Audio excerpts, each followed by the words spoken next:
It's out of words. Exactly what's the problem, man.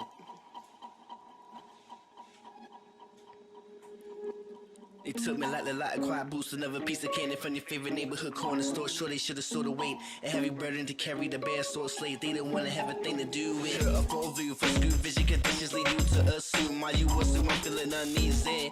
My patterns are broken shit, my thoughts, but my guts don't even believe me. Tell me what it look like, tell me what it is. Tell me what it look like, tell me what it is. Hey guys, so welcome back to my DLC concept ideas for Need for Speed Heat. This is the third one. This is the Legend of the Game DLC.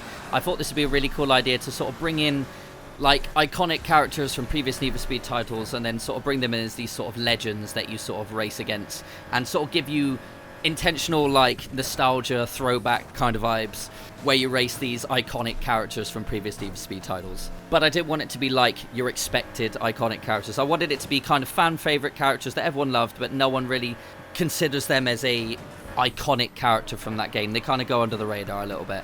So this DLC has a lot more to it compared to the New Wave DLC. This will bring in a lot more, this will bring a few more event types depending on which character you're racing against, which legend of the game that you're racing against. Each one will bring itself a new type of event for you to race against them with. Each will have maybe a few little quirks or something that's specific to that character, something that they were known for in previous Need for Speed titles. You'll have to do a few warm-up races or a few warm-up challenges to earn the right to face these legends of the game, just so you can get a gauge of the type of event you'll be racing against them in, just to make it a bit more fun, to give you a few more events to do.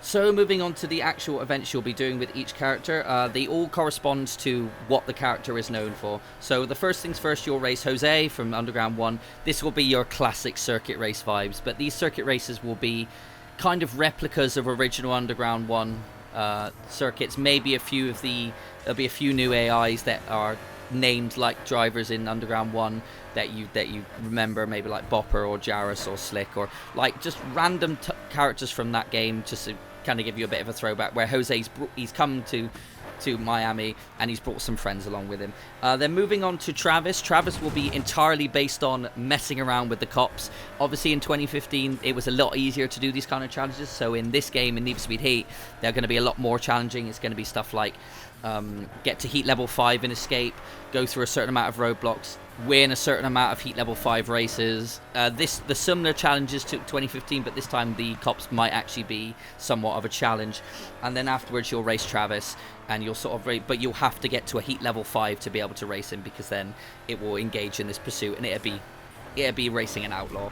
Then moving on to Carter from Need for Speed Carbon Own the City on PSP. This will be your first taste of the new event type, so he will bring in team races. So Need for Speed Carbon Own the City, he was your wingman, your crewmate, and it was all based on sort of crew racing, what Carbon was.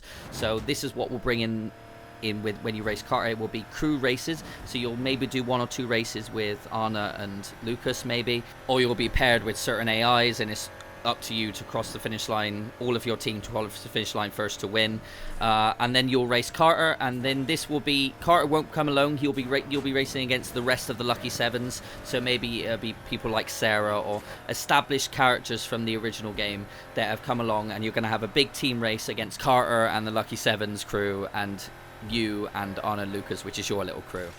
Then moving on to the iconic Takeshi Sato from Need for Speed Pro Street. This will start your second type of new event, which is drift races. So it's essentially a racing event, but whoever wins is whoever has the most score by the end, and if you were in first place you'll earn more points than you would be in last place, for example. So it's a combination of racing and drifting. You'll do a couple of events of those. Maybe you'll get throwbacks, maybe Joe Tackett or Paul Thrask will appear every so often, who knows, but it will be primarily drift races, and then you'll face Takeshi Sato in a drift battle in your classic 3 runs, throwback to Pro Street, and then a drift race right at the end. Then moving on to the final 2, Alexi from Need for Speed Shift. He was the endurance race champion. This will bring in endurance races into Need for Speed Heat. These will be incredibly long events that will take minimum 15 minutes per race. They will be challenging your overall endurance and able to race for a consistent long period of time, and then there'll also be time attacks, which will be multi-lap, but you have to do a minimum lap time every single lap, and you'll do a couple of those events, and then you'll face Alexi at the end. Alexi will be racing differently. He is a racing driver, so he'll take all the racing lines. He'll be primarily in grip. He won't slide very much. You'll have to capitalize on his slides in order to catch him.